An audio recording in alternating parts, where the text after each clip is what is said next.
If you're doing 20 reps with baby weights and calling it strength training, you're not getting stronger. You're just getting tired.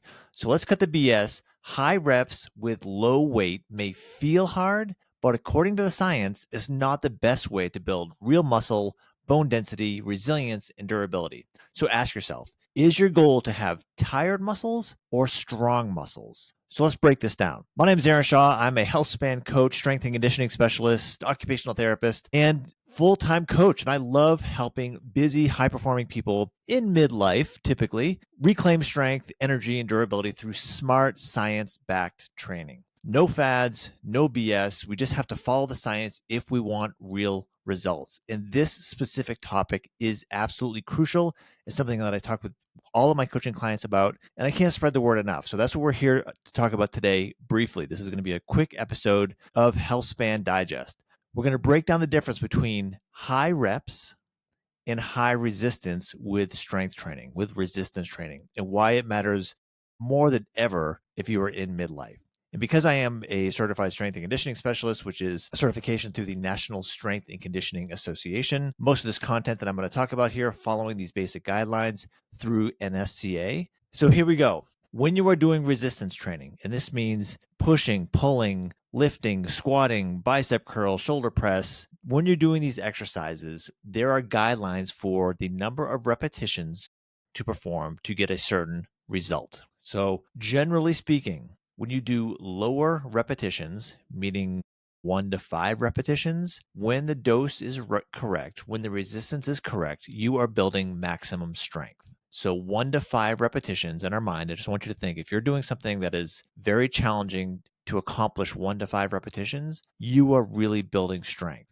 Now, if you're going to do more like 6 to say 12 repetitions of an exercise, and again, those last 1 or 2 repetitions are really tough, you're typically building or you're tending to stimulate hypertrophy. So you're tending to stimulate muscle growth, which is excellent. We want to have muscle growth and we want that muscle growth to transition into muscle strength and power output. The muscle growth, this hypertrophy, is awesome. We're going to move into this next dosing range here, and that is the 12 to 20 or 30 repetition zone, if you will. And this builds muscular endurance. And muscular endurance is good. It's fine. It's a great thing to have. Doing repetition after repetition after repetition has its value. You are building stamina. But here's a caveat. You're not building strength necessarily. And I say this as somebody who does a whole bunch of repetitions of endurance training. Specifically, I'm a cyclist. So I can ride my bike for hours and hours and hours. And that is the equivalent of doing fairly low resistance for many, many repetitions. And I can also tell you that when I do go into the gym and when I'm really not in kind of a race season, when I go into the gym and I do proper resistance training, squats, deadlifts, leg presses, my legs are deceivingly weak. And if someone were to see me in the gym and they would see my quadriceps, for example, my quadriceps are quite developed because I'm a cyclist, because I do this muscular endurance training so much and I've been doing it for decades now. But I cannot actually produce a whole lot of strength compared to what my legs look like they should be able to do. And that is because when I'm doing cardio, I'm building muscular endurance. I'm doing many, many high repetitions. The concept that we need to think about with resistance training is mechanical tension. So this concept is pretty straightforward. So we're thinking tension. So think about picking up a 2-pound dumbbell in your hand. And think as you pick this up, let's say you're going to do a bicep curl. When you picked up that 2-pound dumbbell, your muscle and tendon, they don't really have to do that much. There's not that much pull on it. There's not much gravity pulling against like a 2-pound dumbbell. Not a big deal. That is maybe a good weight to pick up if you're going to do, hundreds of repetitions basically, because it is so light, but there's not really much tension across your musculoskeletal system. If on the other hand, you picked up a 15-pound dumbbell, 20-pound dumbbell, 25, 30-pound dumbbell, you can see where I'm going here. When you pick up that heavier dumbbell, there's a lot of tension. As soon as you pick it up, your muscles get tight, your tendons get tight, your ligaments are under tension, your bones being compressed, which helps stimulate bone growth. All of these things happen because there's higher mechanical tension. With resistance training, specifically to create physiological change, we want high mechanical tension. When you do high repetitions, there's less mechanical tension. So you're doing a bunch of repetitions, you're doing 20, 25, 30 repetitions. but that tension across your muscle and tendon is pretty low. Otherwise, you wouldn't be able to do 20 repetitions of it. So we need to think about progressive overload to build strength and muscle, not just fatigue. So, yes, if you pick up a light dumbbell and you did 20 repetitions and 25 and 30 or 40, you will absolutely be fatigued and your muscles will be tired. And certainly your muscles can be sore and you can feel totally pooped out. That is true. But you are not creating enough mechanical tension to really get that load that we want to stimulate strength. So high repetitions can build endurance, but they're not your best bet for building strength and certainly not for aging stronger. We need to have higher resistance. So I want you to ask yourself, why are you exercising at all? Why are you doing any sort of resistance training at all? We need to think that we're not trying to survive a group fitness class, we're trying to survive life. We're training for life. And fitness classes, for as much as I am a huge fan for the social atmosphere and for moving your body, and some classes are really good because they'll give you some neurological feedback, because there'll be some challenging positions you can be in and working on your balance. That is great.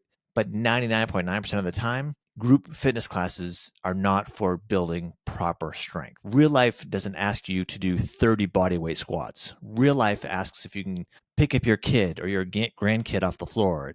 Real life is about hiking uphill, carrying heavy grocery bags, putting a carry-on luggage in the overhead bin, getting up off the floor without help. That is strength. And doing endless body weight squats and jumping around is not going to get you there. You need to do something more specific, and that specific thing is resistance training. So what are the benefits of proper resistance training? Building lean muscle, improves your metabolism, improves your resting metabolic rate. You can be sitting on the couch watching Netflix and burning more calories because you have more lean muscle. Lean muscle needs calories for fuel, and we all have stored calories, also known as fat. The more lean muscle you have, the more that muscle is just going to be consuming that those extra calories that it needs to survive and thrive. Resistance training stimulates bone density. Super important for all of us, especially women, especially perimenopausal women, menopausal women who are in menopause. Bone density is crucial. The evidence is clear on the risk of hip fractures and wrist fractures from trips and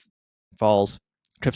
So bone density is essential. And again, to go back to that example of doing 3-4 pound endless curls and lateral shoulder raises or body weight squats, those little pink weights are not enough to stimulate bone density. You have to do something with more resistance. Also, more resistance actually gives more stimulus to your nervous system, which improves your coordination and your reaction time. Think about the reaction time that you need if you're walking along and your toe catches a curb and you want to catch yourself quickly. That quick reaction time, we want heavier resistance when we are doing resistance training, because that will help stimulate that reflex response that we want. So the message should be clear. Lifting heavy is not dangerous. Being weak is dangerous. And I completely understand that it can be a little nerve-wracking, the concept of picking up something heavier or trying to push or pull something that's heavier when you're not used to it. And that's why having a coach or a trainer or a guide to get you through this, and being patient and making sure that you're on a program that can gradually, progressively, thoughtfully, in a really custom sort of way, increase the load and make sure you're moving well and you're recovering well.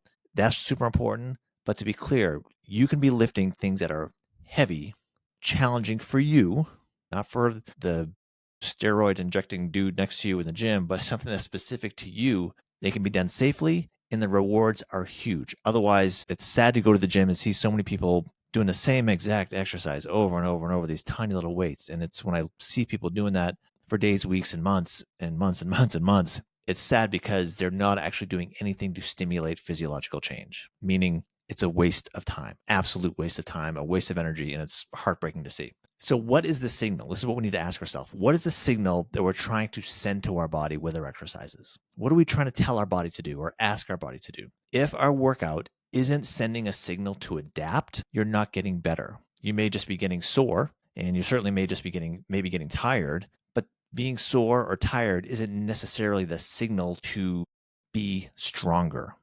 Again, we want strength, we want performance, we want lifespan, we want health span. And the evidence is crystal clear. When you are stronger, when you have more lean muscle, when you have more capacity to produce strength, you will live longer. Your risk of injury decreases. Your physical performance, your independence lasts longer. And this goes, you don't have to wait till you're 70, 80 years old to think, oh, now I better start strength training so I can be resilient and take care of myself. No, you need to be doing this when you're in your 30s and certainly when you're in your 40s. And if you're in your 40s and 50s and you're not doing resistance training, there should be a red light flashing over your head at all times. It is crisis time. You absolutely have to be doing resistance training thoughtfully a couple days a week to maintain your independence, maximize your longevity, be as independent for as long as possible. And that does mean doing resistance training with pretty significant resistance, what most people are not accustomed to. So, to think about applying this from a practical standpoint, when you go to the gym, think about 6 to 12 repetitions, and that for many may be the best combo of stimulating muscle growth, stimulating muscle strength, and being safe. But here is the key. This is the crystal clear point that we need to make, that it is not just the repetitions, it is the resistance, it is the effort. So you're going to want to pick a resistance that brings you within 1 to 2 repetitions of failure by repetition number 10 or less. So what this means, let me paint this picture for you. If you're going to pick up a dumbbell and do a bicep curl, for example, great exercise, extra credit if you do it with just one dumbbell on one hand, because then if you're standing up, your core has to engage. That's all great. If you pick up that dumbbell and you're going to do 10 repetitions, by the time you get to repetition 9 and 10, that should be really, really friggin' hard. I mean, really hard. Your form should be solid. You should look good, but it should be really hard. And when you put that weight down at repetition number 10, and if I was standing there in front of you and said, how many more, if I was going to sit here and like really push you on, how many more could you actually do? If you tell me I could maybe do one more, maybe two at the most, but man, I just don't have, like, I'm like shaking and I can't lift it any more than one, maybe two more times. That is perfect. That is the sweet spot. That is exactly what you're shooting for.